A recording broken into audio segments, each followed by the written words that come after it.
Hello. അപ്പോൾ ഇന്ന് Nifty expiry day ആണ്. അപ്പോൾ ഇന്നെന്തായാലും ഞാൻ ഒരു ട്രേഡും എടുത്തിട്ടുണ്ടായിരുന്നില്ല. ഇന്ന് മൊത്തത്തിൽ എനിക്കൊരു ഓക്കെ ആയി തോന്നിയിട്ടില്ല. CPRും മൂവിങ് ആവറേജ് എല്ലാം ഉണ്ടായിരുന്നു. പക്ഷേ ഞാനത് എൻട്രിയിലും എടുത്തിട്ടുണ്ടായിരുന്നില്ല. നമുക്കിന്ന് ഓക്കെ ആയി തോന്നിയിട്ടുണ്ടായിരുന്നില്ല. മാർക്കറ്റ് ഇന്നൊരു സുഖമില്ലാത്ത പോലെയാണ്. ഇന്നലത്തെ കണ്ടിന്യൂഷൻ പോലെയാണ് എനിക്ക് തോന്നുന്നത്. കാരണം ഇന്നലെ ഉച്ചയ്ക്ക് ശേഷം മൂവ്മെൻ്റ് ഒന്നും ഉണ്ടായിരുന്നില്ല, സ്റ്റെബിലൈസ് ആയിരുന്നു. അതേപോലെ തന്നെ കണ്ടിന്യൂഷൻ എനിക്ക് തോന്നിയിട്ടുണ്ടായിരുന്നു. പക്ഷേ അതേപോലെ തന്നെ സംഭവിച്ചു.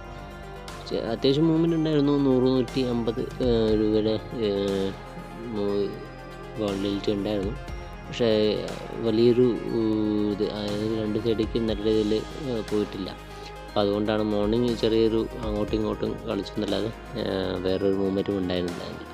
പിന്നെ ബാങ്ക് നിഫ്റ്റിയിൽ ഞാൻ ജസ്റ്റ് മാർക്ക് ചെയ്ത് നോക്കി. അതുപോലെ പൂവും കാര്യങ്ങളൊക്കെ ചെയ്തിട്ടുണ്ട്. നല്ല രീതിയിൽ ടാർഗറ്റ് അടിക്കാൻ പറ്റുന്ന മാർക്കറ്റ് തന്നെയായിരുന്നു ബാങ്ക് നിഫ്റ്റിയിലുണ്ടായിരുന്നു. ബാങ്ക് നിഫ്റ്റിയിൽ നമുക്ക് വൃത്തിയായിട്ട് ആക്ട് ചെയ്തിട്ടുണ്ട്. പക്ഷേ എക്സ്പയറി ഡേയിൽ നിഫ്റ്റിയിൽ ഒരു തരത്തിലുള്ള ഇതുണ്ടായിരുന്നില്ല. അപ്പം ഇന്ന് സെല്ലേഴ്സ് അത്യാവശ്യം നല്ല രീതിയിൽ പ്രോഫിറ്റ് ഉണ്ടാക്കിയിട്ടുണ്ട്. അപ്പോൾ അല്ലാതെ ബാക്കി ആരും ഇന്ന് മാർക്കറ്റിൽ പ്രോഫിറ്റ് ഉണ്ടാക്കിയിട്ടില്ല. ബാങ്ക് നിഫ്റ്റിയാണ് എനിക്ക് കുറച്ചുകൂടെ നല്ല ബെറ്ററായി തോന്നിയിട്ടുണ്ടായിരുന്നു. അത്യാവശ്യം വൃത്തിയായിട്ട് എനിക്ക് ഒരു നല്ല 1:3 ടാർഗറ്റ് എടുക്കാൻ പറ്റുന്നൊരു മാർക്കറ്റായിരുന്നു ഇന്നുണ്ടായിരുന്നത്. പക്ഷേ അത് ഞാൻ എൻട്രി എടുത്തിട്ടില്ല. അല്ലെങ്കിൽ ഞാൻ എക്സ്പയറി ഡേ ഒന്നും അധികം നോക്കാറില്ല. എന്നാലും ബാങ്ക് നിഫ്റ്റിയോ അല്ലെങ്കിൽ ഫിൻ നിഫ്റ്റിയോ ആയിരിക്കും ഞാൻ എടുത്തിട്ടുണ്ടാവുള്ളൂ. പക്ഷെ എന്നാലും കൂടെ എനിക്ക് ബാങ്ക് നിഫ്റ്റി നന്നായിട്ട് തോന്നി. പക്ഷേ എനിക്കത് ട്രേഡിലേക്ക് മാറ്റാൻ പറ്റിയിട്ടുണ്ടായില്ല. നല്ല രീതിയിൽ മാർക്കറ്റ് മൂവ് ഇട്ടിട്ടുണ്ടായിരുന്നു. നല്ല വോളറ്റിലിറ്റി ഉണ്ടായിരുന്നു. നല്ല ഡൗണിലേക്ക് വരും, അതേപോലെ വിക്കുണ്ടാക്കി മുകളിലോട്ട് പോകും. അങ്ങനത്തെ ഒരു മാർക്കറ്റായിരുന്നു. അപ്പോൾ പ്രീമിയമൊക്കെ നല്ല രീതിയിൽ എഫക്റ്റ് ആയിട്ടുണ്ടാവും. എന്നാലും അത്യാവശ്യം പ്രോഫിറ്റ് എടുത്ത് ഏകദേശം ഒരു 1 ഹവറിലൊക്കെ നമുക്ക് ടാർഗറ്റ് വെച്ച് ഇറങ്ങാൻ പറ്റുന്ന ഒരു തന്നെ ഉണ്ടായിരുന്നുള്ളൂ.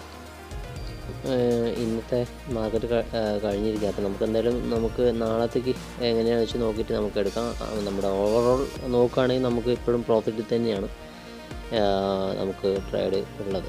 ഏകദേശം നമുക്കിപ്പോൾ ഒരു നമ്മൾ 5.5K ആണ് നമ്മൾ പ്രോഫിറ്റ് ഉണ്ടാക്കിയിട്ടുണ്ടായിരുന്നത്. അതിൽ നമുക്ക് ഏകദേശം ഒരു 4Kൻ്റെ അടുത്ത് തന്നെയാണ് നമുക്ക് ലോസ് ആയിട്ടുള്ളത്. ഒരു 1.5 വെച്ചിട്ട് 2 പ്രാവശ്യം പിന്നെ ഒരു 1K ആണ് നമുക്ക് ലോസ് ഉണ്ടായത്. അപ്പോൾ നമുക്ക് ഏകദേശം 4K ലോസ് ഉണ്ടായിരുന്നത്. നമുക്കിപ്പോഴും 1000 റുപ്പീസിൻ്റെ അടുത്തോളം നമുക്ക് പ്രോഫിറ്റ് തന്നെയാണ്.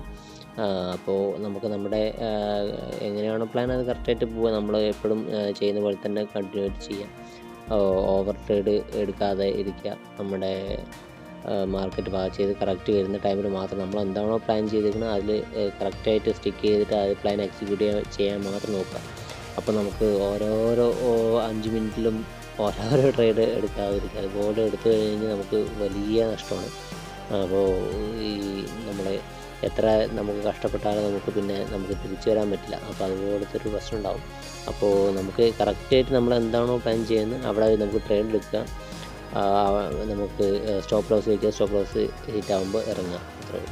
അപ്പോൾ അത് അവിടെ നിന്ന് സ്റ്റോപ്പ് ലോസ് ഹിറ്റ് ചെയ്തിട്ട് നമ്മൾ വെയിറ്റ് ചെയ്തിട്ട് പിന്നെ അവിടെ നിന്ന് കയറും, അല്ലെങ്കിൽ ആവറേജ് ചെയ്ത് നിൽക്കുക, അങ്ങനത്തെ കാര്യങ്ങളൊന്നും ചെയ്യില്ല. ആവറേജ് ചെയ്യണമെങ്കിൽ നമുക്ക് നല്ല രീതിയിൽ ചെയ്യാം.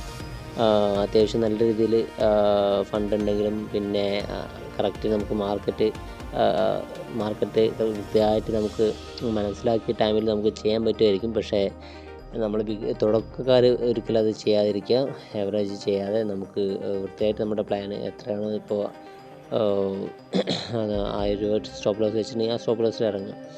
നമുക്ക് അടുത്ത ട്രേഡ് നോക്കാം. നമുക്ക് ഇന്നല്ലെങ്കിൽ നാളെ നമുക്ക് നല്ല എൻട്രി കിട്ടും. അപ്പോൾ നമ്മൾ നല്ല രീതിയിൽ പ്രോഫിറ്റ് എടുത്ത് ഇറങ്ങാൻ സാധിക്കും നമുക്ക്. അപ്പോൾ അതിനു വേണ്ടി വെയിറ്റ് ചെയ്യുക. കറക്റ്റ് എൻട്രി വരുമ്പോൾ മാത്രം എടുക്കുക, അങ്ങനെ ചെയ്യാം. അപ്പോൾ എന്തായാലും നമുക്ക് ഓവറോൾ നമുക്ക് എന്തായാലും പ്രോഫിറ്റ് തന്നെയാണ്. അപ്പോൾ ഇനി നമുക്ക് നാളെ അങ്ങനെ മാർക്കറ്റ് നോക്കിയിട്ട് നമുക്ക് നാളത്തെ ട്രേഡ് നല്ല രീതിയിൽ എടുക്കാം. അത്രയും